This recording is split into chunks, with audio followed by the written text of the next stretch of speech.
नमस्कार, मी रश्मी. आपण पाहत आहात जनादेश वृत्तवाहिनी. पाहूया आजच्या काही ठळक घडामोडी.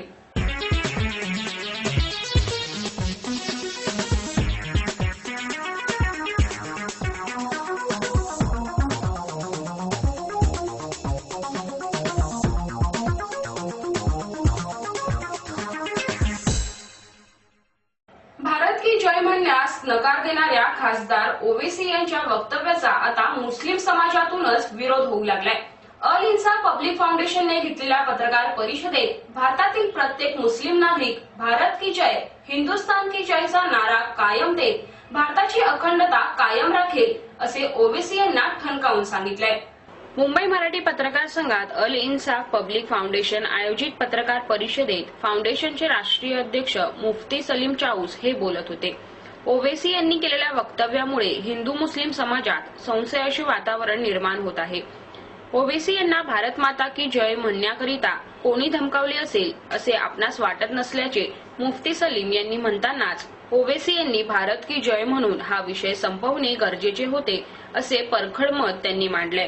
हम ये कहना चाह रहे हैं कि असदुद्दीन ओवैसी साहब ने जो बात कही है कि मैं भारत माता की जय नहीं बोलूंगा, बहुत अच्छी बात है, लेकिन आपको भारत माता की जय बोलो करके किसी ने जबरदस्ती की थी? आपको किसी ने धमकी दी थी? अगर कोई बेवकूफ आदमी आपको कहता कि भारत माता की जय कहो और आप उसके जवाब में कहते मैं नहीं कहूंगा, अरे भाई आप दोनों के सांप और मुंगूस के झगड़े से इस मुल्क की जनता के अंदर एक नफरत की भावना ही बढ़ रही है. वहां पर वो मोहन भागवत साहब कह रहे कि मैं मुसलमान से कहलवाऊंगा और या ओवैसी साहब कह रहे कि मैं नहीं कहूंगा. आप दोनों के झगड़े के अंदर, आप दोनों की सियासत के अंदर इस मुल्क के हिंदू और मुसलमान की नफरतें बढ़ रही है. आपका काम था कि जय हिंद या जय हिंदुस्तान या हिंदुस्तान जिंदाबाद कहकर आप बैठ जाते. मैं बाता नहीं कहूंगा, मैं पिता नहीं कहूंगा, कोई जरूरत नहीं थी. कौन हमको जबरदस्ती कर रहा है? जो हमको जबरदस्ती करेगा और जो हमसे आजादी छीनेगा उसके बाद हम देखेंगे उसका क्या हश्र करना चाहिए. बोलने से तो नहीं हुआ. आपका काम था कि भाई हमारे आजादी पर असदुद्दीन ओवैसी साहब का काम था कि मोहन भागवत साहब इस संविधान के खिलाफ हरकत कर रहे हैं.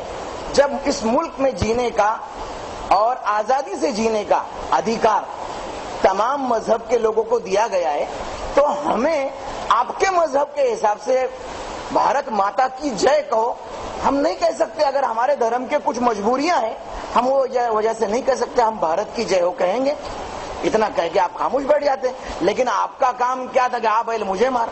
आपकी सभा लातूर में क्या चल रही है, आप वहां पर एक मुद्दा छोड़ के चले जाते. इस तरह के मुद्दे छोड़ने से मोहन भागवत साहब ने इससे पहले कहा कि अगर मुसलमान को गोधरा का कांड याद नहीं होगा तो मुजफ्फरनगर का तो याद होगा.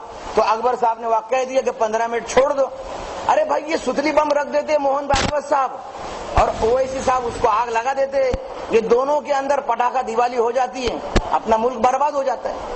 देशातील प्रत्येक हिंदू मुस्लिम शीख ईसाई बांधवांनी देशाच्या स्वातंत्र्याकरिता खांद्याला खांदा लावून इंग्रजांविरोधात लढा देऊन देशाला स्वातंत्र्य मिळवून दिले.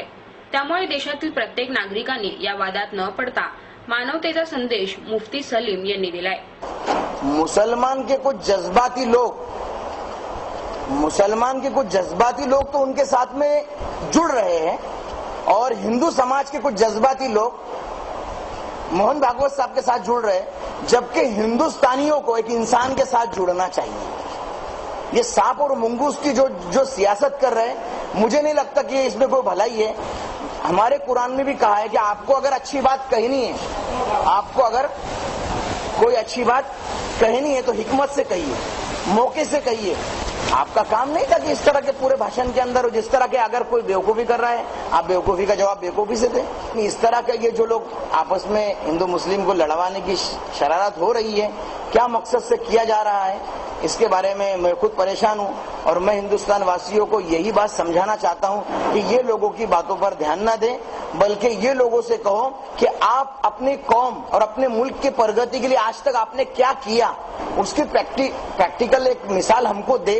कॅमेरामॅन किशोर सह मोनिका तांबे, जनादेश वृत्तवाहिनी करिता. आपल्या भागात कोणतीही अनुचित घटना घडली असल्यास अथवा कोणतीही समस्या असल्यास आम्हाशी जरूर कळवा. आम्ही त्या आमच्या वृत्तवाहिनीवर जरूर प्रदर्शित करू. आमचा पत्ता 197 लाखी आहोत, स्टेशन रोड, गोवंडी पूर्व, मुंबई 400088. आमचा दूरध्वनी क्रमांक 6533312116 किंवा 9322860153.